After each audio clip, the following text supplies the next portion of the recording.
Our sun looks nothing like this. It looks more like this.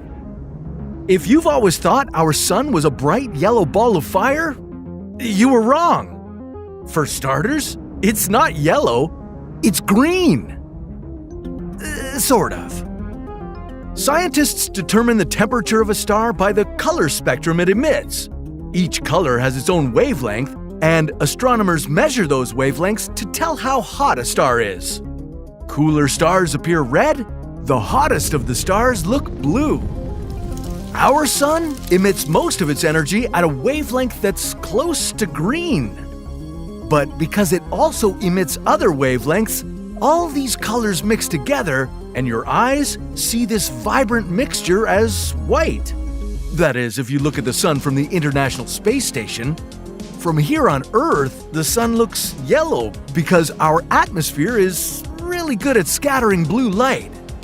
And with all that blue wavelength gone, all the other colors combine into yellow. If our star was actually yellow, it would be about 800 degrees Celsius cooler, our solar system's habitable zone would shrink, and Earth would become a frozen, lifeless rock. But that's not the only thing you were wrong about. The sun is hot, but it's not on fire. Burning is a chemical reaction of oxygen with fuel. Like most stars out there, our sun is a ball of gas, mostly made up of hydrogen and helium. It doesn't have much oxygen in it. Instead, it works more like a gigantic nuclear reactor, constantly fusing hydrogen atoms to create helium inside its core. This process releases enormous amounts of energy, and that's why the sun is so scorching hot.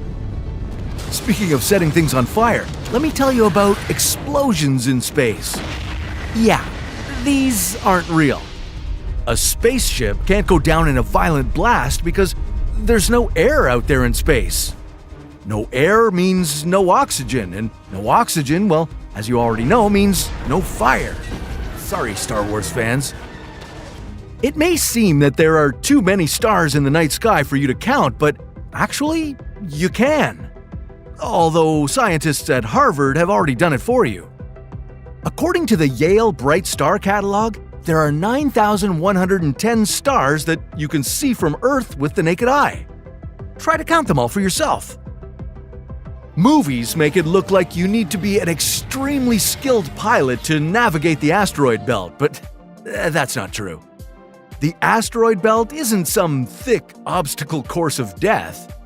It does have trillions of space rocks that range in size from space dust to a quarter the size of the moon.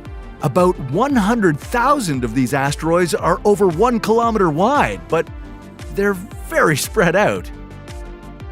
The asteroid belt between Mars and Jupiter is 225 million kilometers across. That's 1.5 times the distance between Earth and the Sun. And this spreads the space rocks millions of kilometers apart. It's almost impossible for a spacecraft to collide with one. If you were thrown out of the airlock into the vastness of space, you wouldn't turn into a popsicle right away. That's because, to freeze, there has to be a heat transfer from space to your body. But heat, or cold, doesn't travel very fast in the vacuum of space. Your body would freeze, but it would take hours to happen. And by then, you'd be long dead from something else. And no, you wouldn't explode in space either. You would inflate, though. That's because nitrogen in your bloodstream would gather into bubbles and puff you up to double your size. But that's not what's going to kill you. It's the lack of oxygen. After 15 seconds in space, your brain wouldn't get enough oxygen through your blood, and you'd lose consciousness. After 2 minutes in space, your other organs would start to shut down one by one. Game over. Space seems incredibly cold, but it's not. In reality, space doesn't have a temperature at all. Temperature is defined by the speed at which particles move and the amount of energy they have. In the true vacuum of space, there are no particles to move around. That's why the vacuum is temperatureless. Of course, outer space isn't a perfect vacuum. It still has particles and radiation to produce heat. Some areas of space are actually really hot, like the space around stars. But the further away you get from stars, the more spread out the particles are, making those areas of space pretty chilly. Some dense gas clouds can get as cold as minus 263 degrees Celsius. Mercury is the closest planet to the Sun, but surprisingly, it's not the hottest. It is extreme, though. During the day, the surface temperature reaches 430 degrees. And at night, it drops to minus 180. Oof! But the most hellish planet in the solar system is Venus. You see, Mercury doesn't have an atmosphere to retain all that heat from the sun. The Venusian atmosphere, on the other hand, is very thick and it creates a greenhouse effect. It's like global warming on steroids. And it makes Venus a hot hell with a surface temperature of about 475 degrees. Our entire solar system isn't just sitting in one spot in our galaxy. It's hurtling through space at 220 kilometers per second. That's 7 times faster than the speed that Earth revolves around the Sun. Our solar system takes 230 million years to make one orbit around the Milky Way. Yeah, the last time we were in the same location we are now, Earth had one supercontinent and the dinosaurs were just starting to roam around. Planets do not orbit around the Sun. All the things in our solar system are in balance, and even though the Sun is the most massive object in our planetary neighborhood, other planets are participating in this gravitational tug-of-war. Instead of orbiting the Sun, planets and moons orbit around a central point between them and our star. This point is called the barycenter.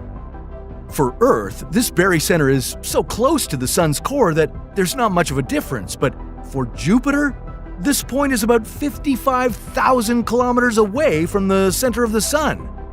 So the gas giant and the Sun are orbiting each other.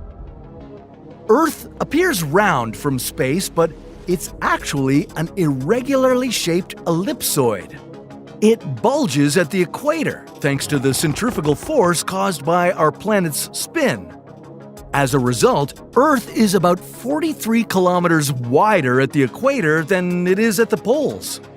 This makes gravity at the bulge slightly weaker, making it easier to launch spaceships from the equatorial regions than from the poles.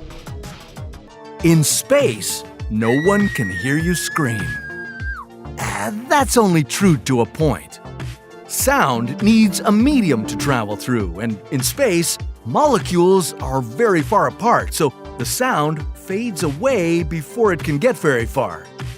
All the cosmic catastrophes, supernovas, and colliding black holes go quiet before you can hear them. But some places in space have a lot of particles for sound to travel through. Like the hot gas cloud around the black hole at the center of the Perseus galaxy cluster. It has so much gas that you can actually hear the black hole. This is what it sounds like.